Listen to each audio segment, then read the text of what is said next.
Chapter 14. So Joab the son of Zeruiah perceived that the king's heart was concerned about Absalom. And Joab sent to Tekoa, and brought from there a wise woman, and said to her, Please pretend to be a mourner, and put on mourning apparel. Do not anoint yourself with oil, but act like a woman who has been mourning a long time for the dead. Go to the king and speak to him in this manner.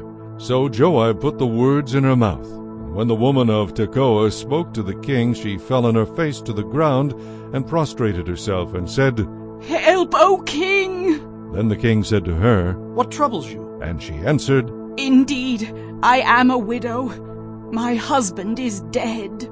Now your maidservant had 2 sons, and the 2 fought with each other in the field, and there was no one to part them, but the one struck the other and killed him. And now the whole family has risen up against your maidservant, and they said, Deliver him who struck his brother, that we may execute him for the life of his brother whom he killed, and we will destroy the heir also.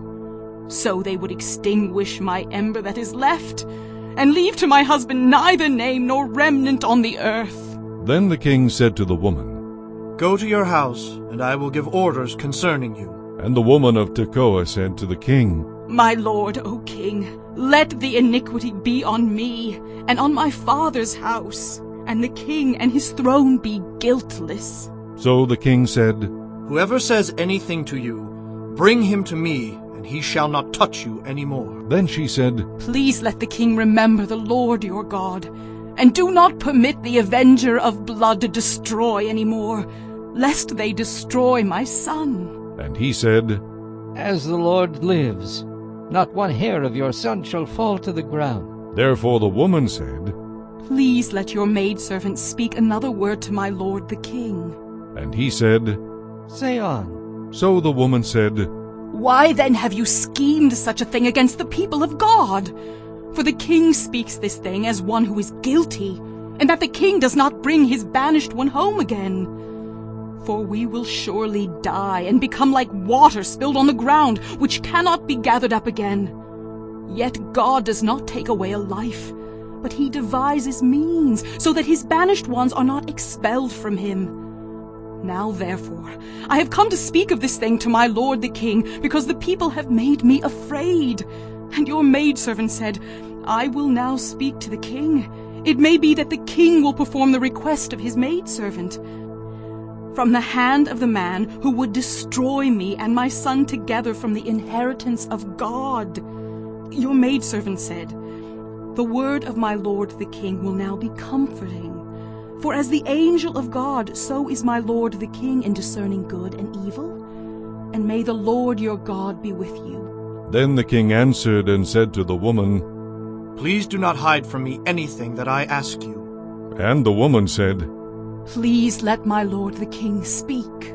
So the king said, Is the hand of Joab with you in all this? And the woman answered and said, As you live, my lord the king, no one can turn to the right hand or to the left from anything that my lord the king has spoken. For your servant Joab commanded me, and he put all these words in the mouth of your maidservant. To bring about this change of affairs your servant Joab has done this thing, but my lord is wise, according to the wisdom of the angel of God, to know everything that is in the earth. And the king said to Joab, All right, I have granted this thing. Go therefore, bring back the young man Absalom. Then Joab fell to the ground on his face and bowed himself and thanked the king.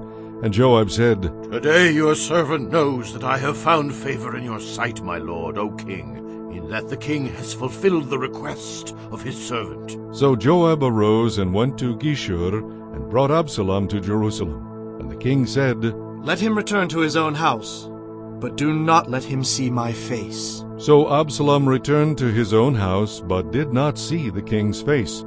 Now in all Israel there was no one who was praised as much as Absalom for his good looks. From the sole of his foot to the crown of his head there was no blemish in him. And when he cut the hair of his head, at the end of every year he cut it, because it was heavy on him. When he cut it, he weighed the hair of his head at 200 shekels, according to the king's standard. To Absalom were born 3 sons and 1 daughter, whose name was Tamar. She was a woman of beautiful appearance. And Absalom dwelt 2 full years in Jerusalem, but did not see the king's face. Therefore Absalom sent for Joab to send him to the king, but he would not come to him. And when he sent again the second time, he would not come. So he said to his servants, See, Joab's field is near mine, and he has barley there. Go and set it on fire. And Absalom's servants set the field on fire. Then Joab arose and came to Absalom's house and said to him, Why have your servants set my field on fire? And Absalom answered Joab, Look, I sent to you, saying, Come here, so that I may send you to the king, to say, Why have I come from Geshur? It would be better for me to be there still. Now, therefore, let me see the king's face, and if there is iniquity in me, let him execute me. So Joab went to the king and told him. And when he had called for Absalom, he came to the king and bowed himself on his face to the ground before the king. Then the king kissed Absalom.